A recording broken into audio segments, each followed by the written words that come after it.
देखिए, हम दुनिया भर के झोंपा भर माला पहने हैं,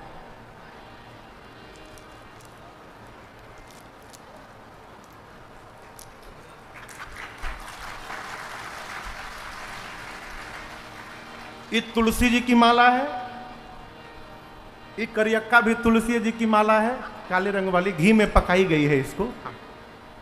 ये भी तुलसी जी की माला है। ये जो सोना वाला है ना, इसमें भी भीतर तुलसी जी ही हैं।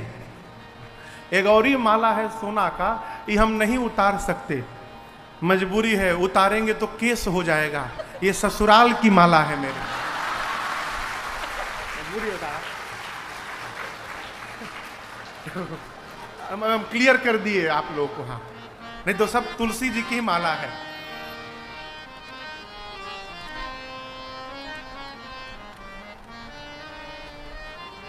हमारे सामने की एक घटना मैं आपको सुनाऊं। एक माई के दांत में सोना लगा हुआ था। दांत में, पहले लोग दांत में सोना लगाते थे। माई जब मरी ना, मेरे सामने की घटना है, माई जब गई तो लड़कवा पत्थर से मार के दांतवा निकाल लिया। ये सोना सब घरवा वाले लूट लेंगे हो, ये जितना सोना है ना सब निकल जाएगा, इसको कोई पूछने उछने वाला नहीं है। यही लकड़ी रख के क्या होगा, यही लकड़ियां आपके साथ यात्रा करेगी आगे, इसलिए इसको जमा करने का स्वभाव बनाइए। ये भगवान की माला है, तुलसी माला। आप मंदिर में जाते हैं, पुजारी जी महाराज हाथ में प्रसाद देते हैं, प्रसाद में तुलसी दल पड़ा हुआ है। तुलसी दल पड़ा है तो आप विचार नहीं करते कि एक बासी है कि ताजा है, तुलसी दल पड़ा है, आप तुरंत स्वीकार कर लेते हैं। आप ये नहीं देखते सड़ा है कि अच्छा है, खट्टा है कि मीठा है, तुलसी दल पड़ा है यानी ये प्रसाद है, आप पान कर लेते हैं। उसी प्रकार तुलसी धारण किए हुए जिसका शरीर निकलता है, वो तुलसी के साथ ऊपर जाता है। भगवान उसके गले में तुलसी जब देखते हैं तो उसके गुण और दोष का विचार नहीं करते हैं, उसको स्वीकार कर लेते हैं। भगवान उसको अपना बना लेते हैं।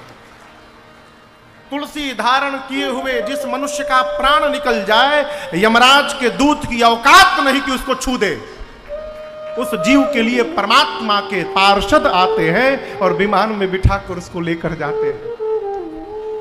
यहां देखिए, हाथ में भी तुलसी है, ये परमानेंट है। ये रात को तो सोने में चुभ उब जाए तो इसको निकाल भी देते हैं, लेकिन ये रात भर भी बना रहता है, ये नहीं निकलता। भोग लगाने की दवाई है।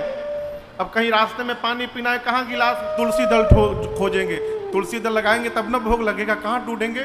ये माला स्पर्श कराइए, तुलसी का स्पर्श हुआ, ठाकुर जी का भोग लग गया, ठाकुर जी पा लिए, आप भी पा लीजिए। जमा करिए, ये परम धन है।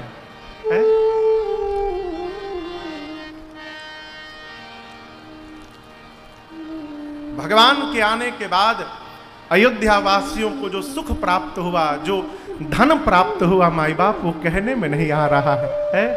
वह सुख संपत्ति, तीसरा समय, चौथा समय। अब आप सोचिए, कल हम लोग 19 जुलाई को यहां राम जन्म महोत्सव मनाए। सच बताइएगा, आप में से कौन कौन कल यहां उपस्थित थे?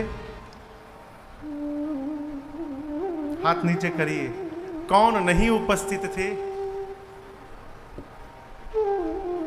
इतने सारे लोग आज नया आ गए हैं। चलिए, जो उपस्थित थे आप सच बताइए, कल भगवान के अवतार के समय आनंद आया? जब कलिकाल में बैठकर हमको आपको इतना आनंद आया हो, जब परमात्मा अवतार लिए होंगे तब कितना आनंद आया होगा, कल्पना करिए। जिस समय मेरे ठाकुर अवतार लिए होंगे उस समय क्या अवस्था हुई होगी। इसलिए समय का वर्णन संभव नहीं है। और अंतिम समाज, यहां भी कहां कहां से लोग आए, मध्य प्रदेश दमोह से आए हैं, एक परिवार राजस्थान जयपुर से आया है, एक हमारे भाई बंसल जी, कहां बैठे हैं बंसल जी? दुबई से आए हैं, शाहजहां से। कहां है बंसल जी? उधर बैठे हैं, खड़े हो जाइए। ये बंसल जी अभी दुबई के राम कथा में थे, वहीं शाहजहां से फिर यहाँ कथा सुनने के लिए काशी आए हैं। दिल्ली से कोई आया है, कलकत्ता से कोई आया है, रांची से कोई आया है। जब कलिकाल में हम और आप राम जन्मोत्सव मना रहे हैं, पूरे भारत से लोग आ रहे हैं। भगवान जब आए थे 3 लोक 14 भुवन से लोग दर्शन करने आए थे, इसलिए उस समाज का वर्णन संभव नहीं है। अस्तु गोस्वामी जी ने कहा भगवान अवतार लिए कही न सके शारद अहिरा। सारा देव समाज आया। कल आपको सुनाया था सब देव चले महादेव चले, महादेव चले, ले ले फूलन के हार रे।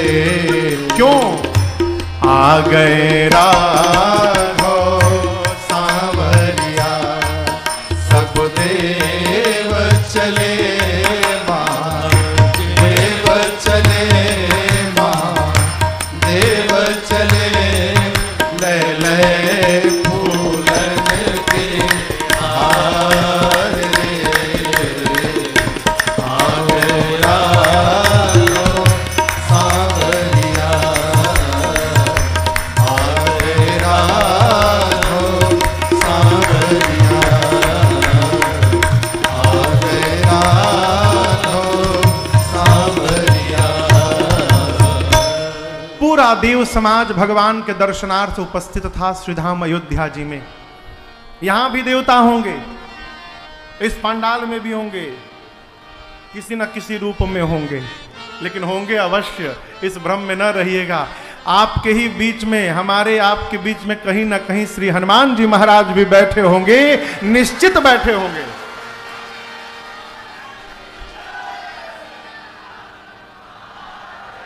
पूरी धरती पर जहां जहां भगवान की कथा होती है, सबसे पहले हनुमान जी पहुंचत हैं और सबसे अंत में श्री हनुमान जी महाराज विदा लेते हैं। इसी कारण तो गोस्वामी तुलसीदास जी को हनुमान जी का काशी में दर्शन हुआ।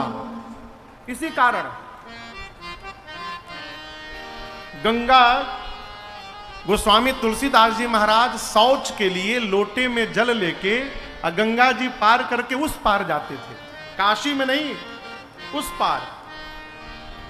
शौच के बाद जब आते थे, लोटे में जो जल बचा रहता था, तो एक पेड़ था, उसी पेड़ पर एक राक्षस रहता था, ब्रह्म राक्षस।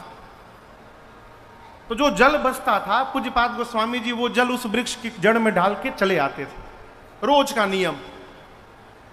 गोस्वामी तुलसीदास जी इतना जल दे दिए कि वो ब्रह्म राक्षस की प्यास समाप्त हो गई हो और एक दिन सामने प्रकट हो गया। गोस्वामी तुलसीदास जी से कहा कि कहिए क्या चाहिए। तो बोले कि मैं भगवान का दर्शन करना चाहता हूं। तो बोले भगवान का दर्शन यदि करना चाहते हैं तो उसके पहले आपको हनुमान जी का दर्शन करना होगा। मैं भगवान का दर्शन तो नहीं करा सकता हूं, लेकिन ये बता सकता हूं कि हनुमान जी महाराज कहां मिलेंगे। तो गोस्वामी तुलसीदास जी बोले बताइए। बोले चाहिए काशी में, जहां भी राम कथा हो रही हो, कथा में जो सबसे पहले आए और सबसे बाद में जाए वो हनुमान जी महाराज हैं।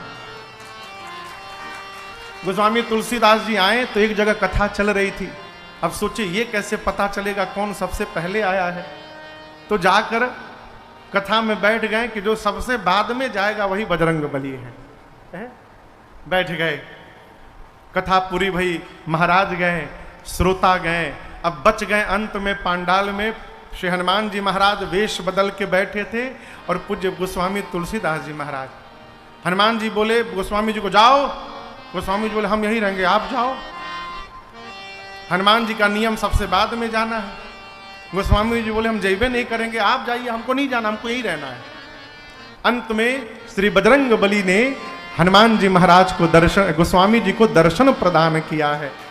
बोले मुझे रघुनाथ जी का दर्शन चाहिए। बोले अयोध्या जाइए, दर्शन मिलेगा। अयोध्या गए गोस्वामी तुलसीदास जी। सामने से 2 घोड़े पर 2 राजकुमार छोटे छोटी अवस्था में बगल से गुजरे। किसके? तुलसीदास जी के बगल से गुजरे। गोस्वामी जी पहचान नहीं पाए। आगे फिर हनुमान जी मिले। बोले दर्शन हुआ? किनका? अभी तो भगवान गए हैं बगल से। गोस्वामी जी रोने लगे, मैं इतना बड़ा भागा पहचान नहीं पाया। बोले ठीक है कोई बात नहीं, चित्रकूट जाइए, वहां दर्शन मिलेगा। गोस्वामी जी चित्रकूट आए। एक दिन सुबह सुबह राम घाट पर बैठकर चंदन घिस रहे थे।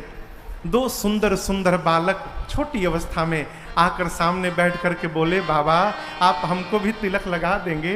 गोस्वामी जी बोले अवश्य लगाता हूं, इधर आइए। हनुमान जी देखे कि गोस्वामी जी फिर मिस करने वाले हैं आज, तो कहते हैं ऊपर पक्षी का रूप धारण करके वृक्ष के ऊपर बैठकर, और हनुमान जी महाराज बोले, चित्रकूट की घाट पर भाई संतन की भीड़, तुलसीदास चंदन घिसे क्यों, तिलक दे रघुबीर। जैसे श्री हनुमान जी महाराज ने बात कही, गोस्वामी तुलसीदास जी को भगवान का दर्शन प्राप्त हो गया है। उसी प्रकार सारा देव समाज भगवान के दर्शनार्थ यहां आया है। कहां आया है? अयोध्या में। सभी आनंद में हैं, लेकिन रात्रि देवी तनिक परेशान थी। भगवान ने रात्रि से पूछा, देवी आप क्यों उदास हैं? रात्रि ने कहा, प्रभु मैं अपने दुर्भाग्य को लेकर उदास हूं। सभी देवताओं ने आपके प्राकट्य का दर्शन किया, छोड़ मुझे। भगवान बोले, आपने क्यों नहीं किया?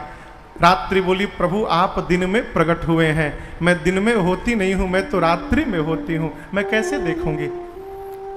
भगवान ने कहा, ठीक है जाइए, मैं वचन देता हूं रात्रि, अगली बार जब मैं द्वापर में अवतार लूंगा कन्हैया के रूप में, तो ये सौभाग्य केवल और केवल आपको प्रदान करूंगा। अगली बार मध्य रात्रि में अवतार लूंगा। रात्रि प्रसन्न हो गई। तब तक पीछे से चंद्रमा आए, बोले प्रणाम करके, प्रभु सेम प्रॉब्लम, हमारी भी यही समस्या है प्रभु, हम भी आपको नहीं देख पाए। भगवान ने कहा कि रात्रि को वचन दिया हूं, अगली बार रात्रि में आऊंगा। चंद्रमा बोले, इतने दिनों तक कैसे रहूंगा? यहां भगवान ने चंद्रमा को अपने नाम का सहारा प्रदान किया, कहा मेरे नाम के सहारे रहिएगा। उसी दिन से भगवान का नाम रामचंद्र हो गया।